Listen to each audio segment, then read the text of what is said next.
Listen to me. We all have a destiny. Nothing just happens. It's all part of a plan. You cheated me. I had a destiny. I was supposed to die in the field with honor. That was my destiny, and you cheated me out of it. Reckoning with the full extent of loss and personal setbacks can take a toll on our emotional well-being. While it might not feel like it, you're in a process of transformation and evolution. To reach the other side, we need to rise up, and in order to do that, we need to free ourselves from the chains of the past.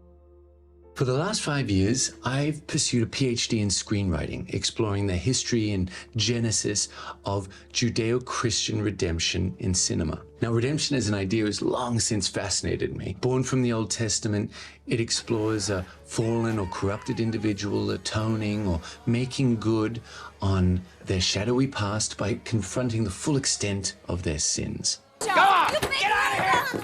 Get out of here!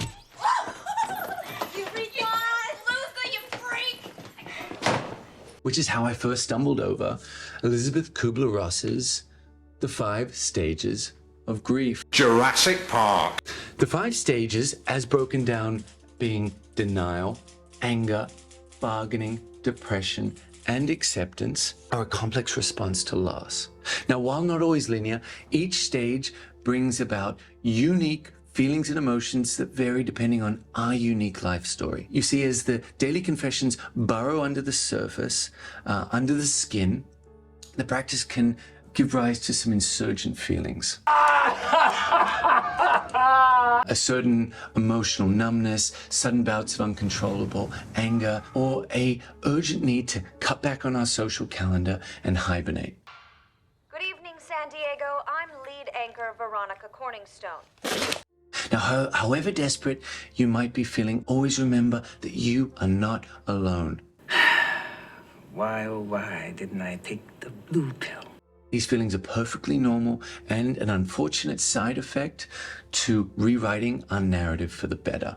For anyone that came down with a serious case of COVID during the pandemic, you know just what I'm talking about. Flu!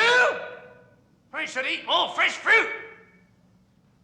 Because in order to kick the virus, we need to endure the very worst symptoms in order to break on through to the other side. You still might be asking yourself, where's the express lane and how can I speed this process up?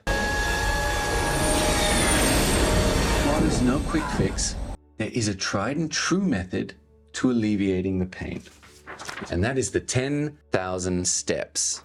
Back of the net. In the 1960s, Dr. Yoshiro Hatano, a professor at the Kyushu University of Health and Welfare, began to worry about obesity levels in Japan. And when the research discovered that the average citizen walked between 3,000 to 5,000 steps a day, Hatano and his team conceived of the Manpo meter, a pedometer translating to 10,000 steps a day. That became a surprise hit at the 1964 Tokyo Olympics and has since wormed its way into the lexicon and daily habits of countless generations. Veronica and I are trying this new fad called jogging. I believe it's jogging or yogging. It might be a soft J. Now, you might be asking yourself, what does walking have to do with overcoming our grief? Well, when we make this a daily practice, we bury our emotional funk under inspired momentum. Because an outdoor walk is so much more than simple exercise. When we do it right, it's a chance to tap into the present moment by engaging the 5 senses. What do we see, feel, touch, taste, and smell? Whoa, man, you just ran through a big pile of dog shit! It happens. What, shit? Sometimes. And more importantly, what do we see that leaves us inspired? And what do we hear that puts a smile on our dial? There's just one catch. In order to get the full benefits, you've got to leave your phone at home. Well, that's just great. Now, for some of you guys, this might just leave you horrified, akin to tearing off an arm or a limb. "'Tis but a scratch." So if you can't live without it, just do yourself a favor and switch it to airplane mode. In my personal case, I'm always left with a renewed sense of perspective after a big walk.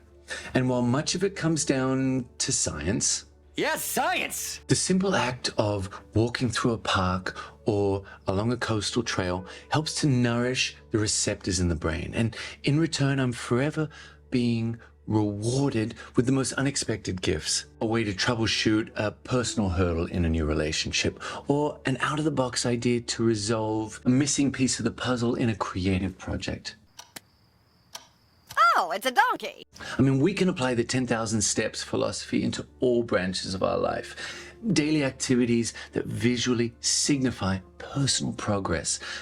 Making the bed every morning, or doing the dishes while the coffee is percolating, or wiping down the kitchen counter and putting a bowl of fresh apples on top.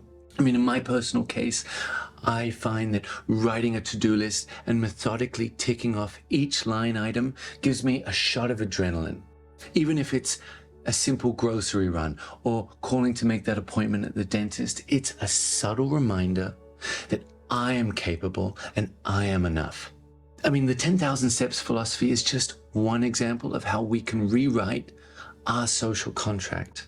Every fulfilled promise, feeding the cycle and proving that our dreams are within our grasp. All it takes is that first step. So in closing, I want to leave you with a quote from Elizabeth Kubler-Ross, a psychiatrist who personally authored The 5 Stages of Grief after years of supporting terminally ill patients in the 1960s. The most beautiful people we have known are those who have known defeat, known suffering, known struggle, known loss, and have found their way out of the depths. These persons have an appreciation, a sensitivity, and an understanding of life that fills them with compassion, gentleness, and a deep, loving concern. Beautiful people do not just happen. Guys, thank you so much for tuning in. It's been a pleasure. If you enjoyed the video, please like, subscribe, tell a friend, gift it to someone who could really benefit from the practice. And for anyone who wants to get a little closer to the source, why not pick up a copy of my book direct from my website, which I'll add to the show notes. Stay tuned. See you next week.